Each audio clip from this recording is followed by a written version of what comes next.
兄台幸会。 Setelah mereka meminum khamr banyak sekali dan tidak liut sedikit pun, Xiaofeng mulai menyadari kalau Duan Yu bukanlah orang sembarangan, di mana dia lalu mengajak Duan Yu bertanding untuk menguji kecepatan kaki mereka. Sampai pada akhirnya Xiaofeng terkejut dengan kemampuan yang dimiliki oleh Duan Yu yang hampir setara dengannya. Disinilah awal mula persahabatan mereka dimulai dan mereka saling berjanji untuk menjadi saudara satu sama lain.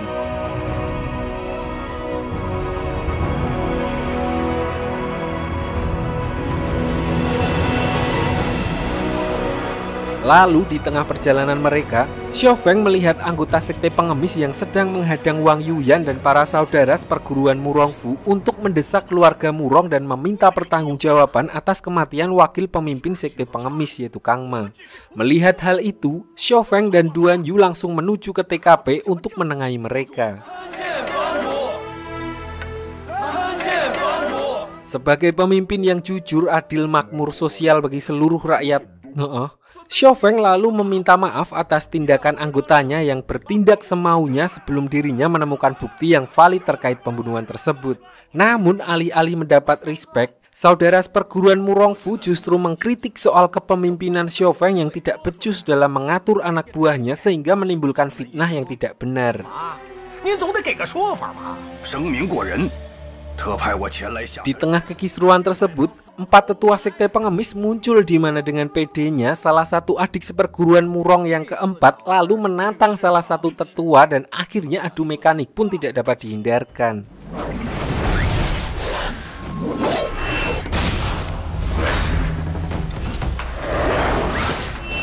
Meskipun pertarungan berjalan sengit, namun Murong keempat harus terkena racun kalajengking milik tetua dan menyudahi pertarungan tersebut.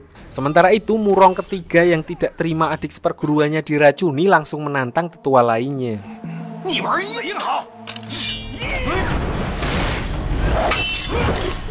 Di tengah pertarungan itu, Xiaofeng lalu menyuruh para tetua sekte pengemis untuk segera memberi obat penawar kepada Murong keempat.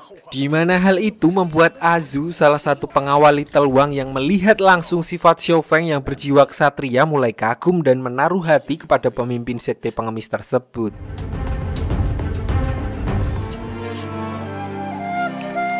Setelah racun di tubuh Murong keempat berhasil dikeluarkan, Xiaofeng lalu menyuruh para anggota keluarga Murong untuk pergi meninggalkan tempat tersebut. Lalu tidak berselang lama, pemimpin sekte pengemis cabang Daren muncul dan menghentikan para wanita dari keluarga Murong. Tidak hanya itu, dia juga mengkritik keputusan Xiaofeng yang telah membebaskan para saudara Murong begitu saja. Karena bagaimanapun juga mereka belum membalas kematian Kang Ma kepada keluarga Murong. Di sini pemimpin cabang Daren juga mulai menghasut anggota sekte pengemis lainnya untuk melakukan pemberontakan dengan menuduh kalau Xiaofeng ingin membela orang yang telah membunuh Kang Ma dengan melepaskan orang-orang dari keluarga Murong. Sampai-sampai 4 orang tetua sekte pengemis juga bergabung untuk menyudutkan Xiaofeng.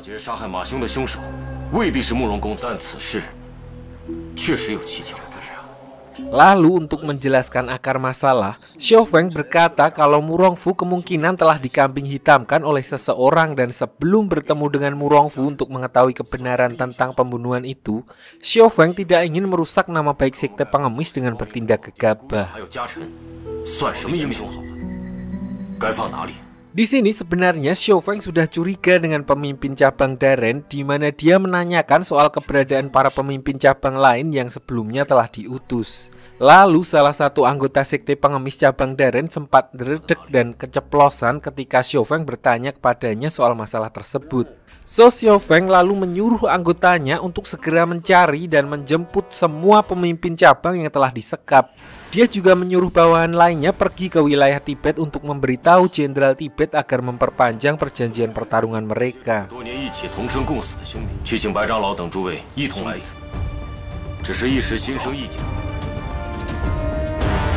Singkat cerita, malam harinya akhirnya mereka berhasil menemukan para pemimpin cabang lain dan menceritakan soal pemberontakan yang dikomandoi oleh pemimpin Daren. Mengetahui ada pengkhianat yang berusaha memecah belah kubu di sekte pengemis, pemimpin cabang tersebut lalu memerintahkan agar menyalakan kembang api untuk mengumpulkan seluruh anggota pengemis yang ada di sana.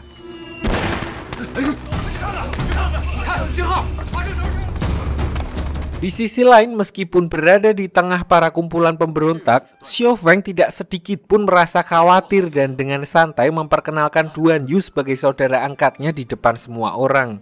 Dan di sini pun Xiao Feng masih sangat menghormati para tetua atas kontribusinya di sekte pengemis dengan menuangkan arak walaupun mereka telah mengkhianatinya. Chen Zhanglao, Xie Bangzhu.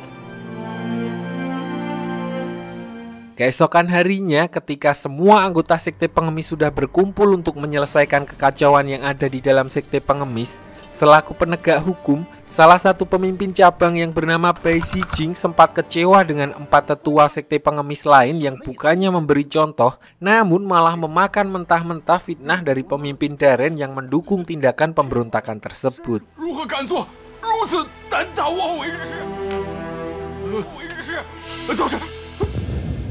Sampai di sini, akhirnya para tetua sekte pengemis mengakui kalau perbuatan itu dilakukannya demi melengsarkan kedudukan Xiao Feng dari kursi kepemimpinan. Namun karena takut tidak mendapat persetujuan dari para tetua lain, dia terpaksa mengurung Bai Xijing dan para tetua lainnya yang dinilai loyal terhadap Xiao Feng demi memuluskan rencana mereka.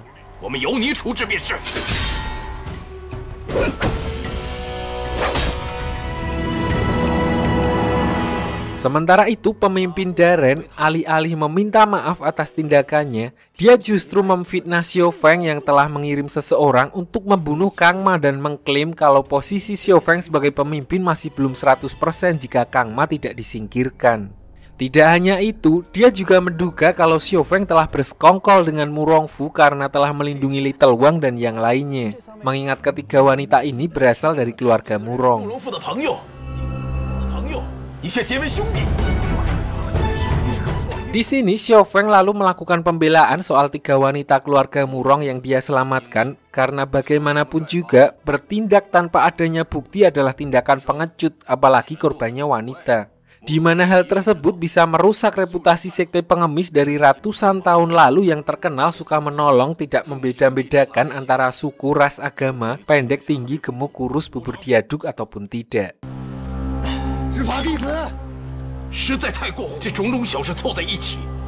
Mendengar pernyataan tersebut, keempat tetua sekte pengemis tersadar dan merasa malu atas tindakannya yang terlalu cepat mempercayai rumor yang beredar. Di sini mereka lalu meminta Bai Xijing untuk mengeluarkan pisau penegak hukum dan menghabisinya demi menebus kesalahan mereka, di mana pisau tersebut adalah alat untuk mengeksekusi orang-orang yang melakukan kejahatan di dalam sekte.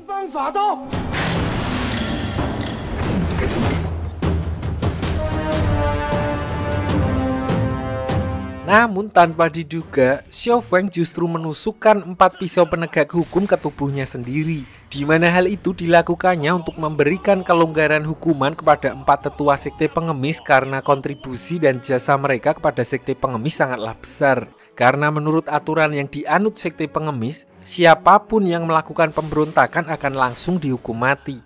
Namun hukuman tersebut bisa dihapuskan jika pemimpin sekte mau berkorban dengan mengalirkan darahnya sendiri.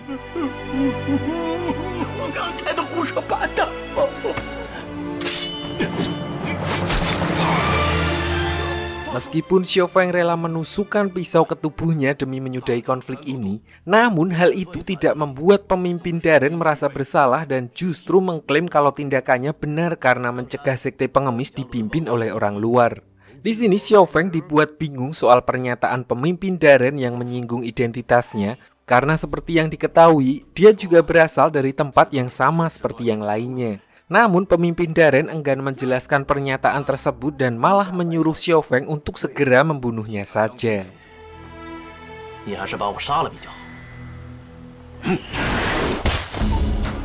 Di tengah kegaduhan tersebut, anggota sekte pengemis yang diutus untuk pergi ke wilayah Tibet telah kembali dengan membawa sepucuk surat, dan salah seorang tetua langsung merebut surat tersebut, di mana dia meminta untuk mengesampingkan surat dari Tibet karena Kang Min sebentar lagi akan tiba untuk menyampaikan sesuatu yang sangat penting.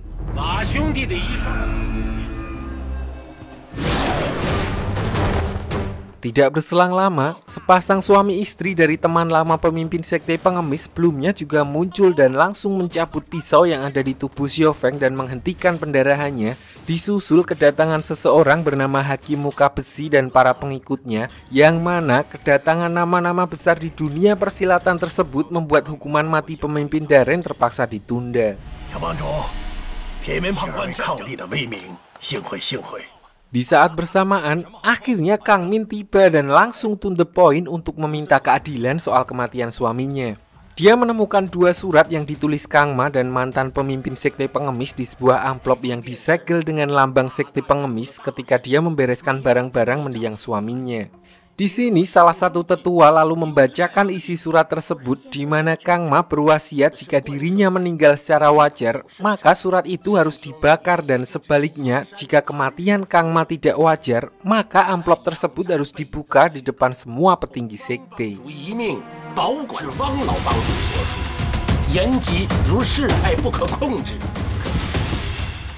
Dua surat tersebut salah satunya ditulis oleh mantan pemimpin sekte pengemis yang berisi permintaan bantuan kepada perguruan Shaolin jika situasi sekte pengemis tidak terkendali, dan satu surat lagi ditulis oleh seseorang yang belum diketahui identitasnya. Di tengah kebingungan tersebut, salah satu biksu dari perguruan Shaolin yang bernama Ziguang diundang untuk menyelesaikan masalah ini. Awalnya biksu Ziguang tidak ingin mengungkit kejadian 30 tahun silam tersebut, namun karena desakan dari para tetua yang khawatir kalau sekte pengemis akan terpecah jika tidak menjelaskan isi dari surat tersebut, akhirnya biksu Ziguang menceritakan kejadian waktu itu. Di mana 30 tahun silam, dia mendapat informasi dari seseorang kalau ada sekumpulan prajurit dari wilayah Liao yang ingin menyerang perguruan Shaolin dan berencana untuk mencuri kitab-kitab penting yang berada di kuil Shaolin. Mendengar hal itu, pihak dari perguruan Shaolin lalu mengirim 21 ahli bela diri top global termasuk biksu Ziguang ke benteng Yanmen untuk menghentikan para prajurit Liao tersebut. Lalu setelah menunggu 1 hari 1 malam, justru muncul sepasang suami istri dari Liao beserta anaknya menggunakan kereta kuda yang langsung mencium adanya jebakan.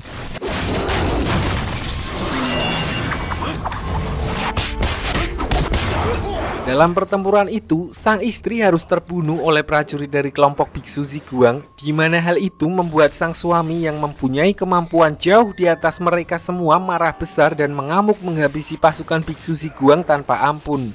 Tidak hanya itu, dia juga berhasil menangkap pemimpin kelompok biksu Ziguang dan mantan pemimpin sekte pengemis.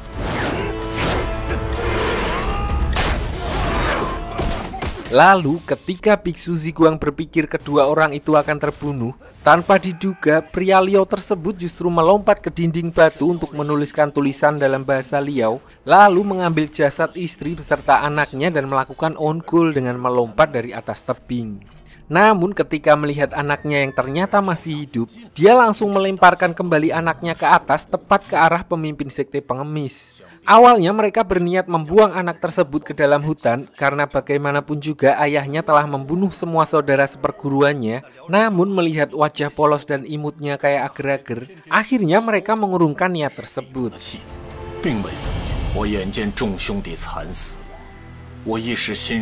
Sampai akhirnya setelah beberapa bulan berlalu, mereka lalu menyadari kalau informasi yang mereka terima bahwa prajurit Liao akan menyerang Shaolin adalah hoax dan bisa dipastikan orang itu hanya berniat untuk mengadu domba antara Liao dengan perguruan Shaolin. Merasa bersalah karena telah membuat anak tersebut menjadi yatim piatu. Di sini mereka lalu menitipkan anak itu kepada seorang petani di pinggiran piungan untuk menjadikannya sebagai anak angkat. Dan petani itu bermarga Xiao, yang mana orang tersebut adalah orang tua yang merawat Xiao Feng selama ini.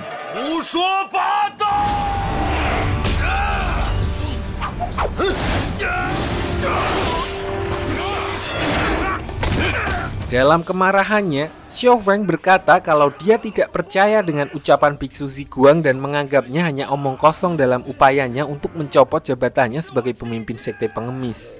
Namun di sini biksu Ziguang lalu memberi fakta selanjutnya, di mana dulu sewaktu Xiao Feng berumur 7 tahun, pihak dari Shaolin mengutus seorang biksu untuk melatih Xiaofeng ilmu bela diri, yang padahal awalnya perguruan Shaolin ingin membiarkan Xiaofeng menjalani kehidupannya di pedesaan untuk menjadi seorang petani biasa.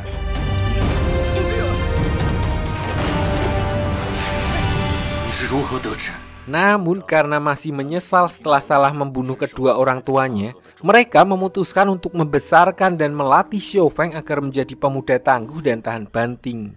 Lalu melihat perkembangan ilmu bela dirinya yang berkembang sangat pesat dan melampaui anak-anak konvensional pada umumnya, ketika dia berumur 16 tahun, mendiang pemimpin sekte pengemis secara resmi menjadikannya sebagai muridnya.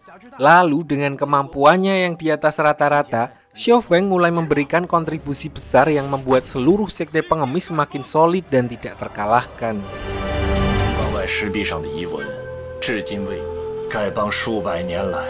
Awalnya Biksu Ziguang tidak ingin mengungkit soal identitas Xiaofeng mengingat di bawah kepemimpinannya, sekarang sekte pengemis semakin sejahtera dan disegani semua orang di dunia persilatan karena sifatnya yang selalu menegakkan kebenaran, jujur, adil, dan makmur.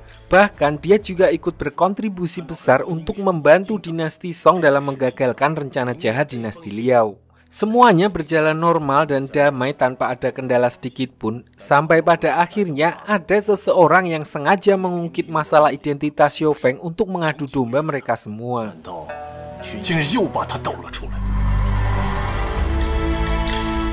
Di sini salah satu tetua lalu menyerahkan surat yang ditulis oleh seseorang yang disebut sebagai pemimpin, di mana surat itu berisi soal nasihat kepada mendiang pemimpin sekte pengemis untuk tidak mewariskan posisi pemimpin kepada Xiaofeng. Namun tanpa diduga, Biksu Ziguang langsung merobek bagian bawah surat tersebut yang berisi tanda tangan si pemimpin, di mana hal itu dilakukannya untuk menyembunyikan identitas si pemimpin tersebut.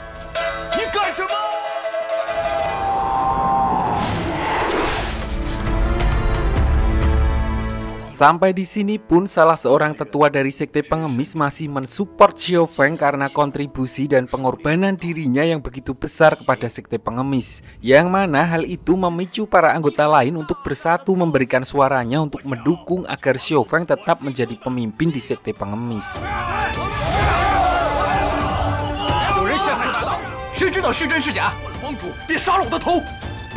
Namun khawatir akan mendapat tuduhan dari pihak tertentu yang nantinya akan memecah sekte pengemis menjadi dua kubu, akhirnya Xiaofeng memutuskan untuk melepaskan jabatannya sebagai pemimpin. Namun dia berjanji masih akan membuktikan kebenaran tentang identitas dirinya dan mencari tahu siapa dalang di balik pembunuhan Kang Ma.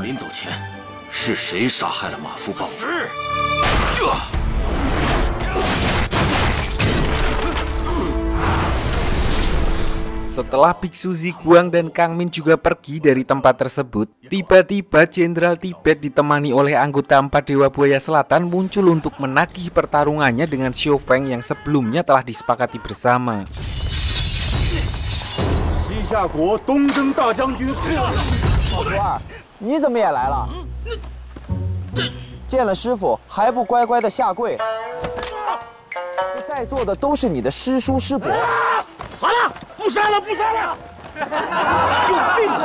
Di sini salah satu anggota Dewa Buaya Selatan dengan arogan merendahkan sekte pengemis dan mengatakan kalau Xiaofeng adalah pengecut karena telah melarikan diri, yang mana perkataan tersebut otomatis menyulut baku hantam di sana.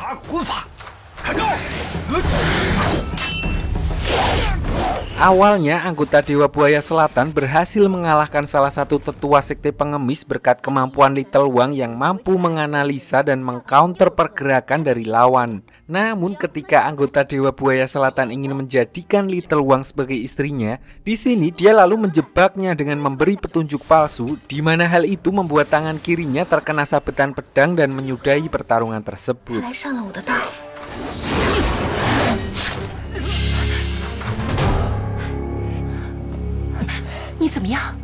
Melihat kemampuan analisa Little Wang yang cukup mumpuni dan bisa diandalkan untuk mempelajari strategi musuh, Jenderal Tibet lalu berniat menculiknya dan memanfaatkan kemampuannya tersebut, di mana dia lalu menyuruh bawahannya untuk segera menyudahi urusannya dengan sekte pengemis, dan tiba-tiba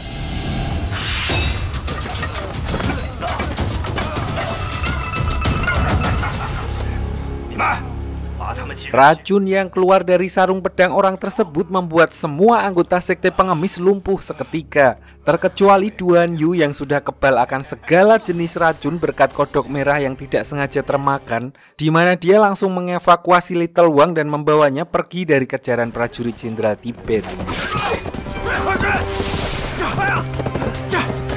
Singkat cerita, setelah berhasil melarikan diri, Duan Yu membawa Little Wang untuk sementara menginap di rumah salah satu warga, di mana mereka disambut oleh si pemilik rumah yang ternyata sedang sibuk.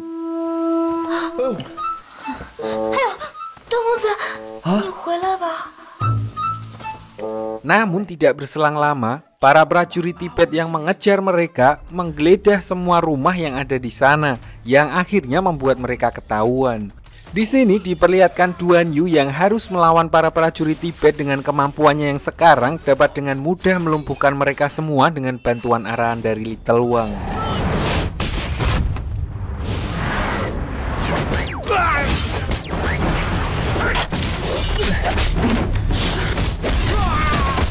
Karena sifatnya yang gak tegaan ditambah membunuh adalah perbuatan yang dilarang agama, di sini Duan Yu hanya berniat untuk melumpuhkan mereka. Namun ketika salah satu prajurit berniat mencelakai Little Wang, terpaksa Duan Yu harus menghabisi semua prajurit Tibet menggunakan jurus pedang 6 nadi miliknya.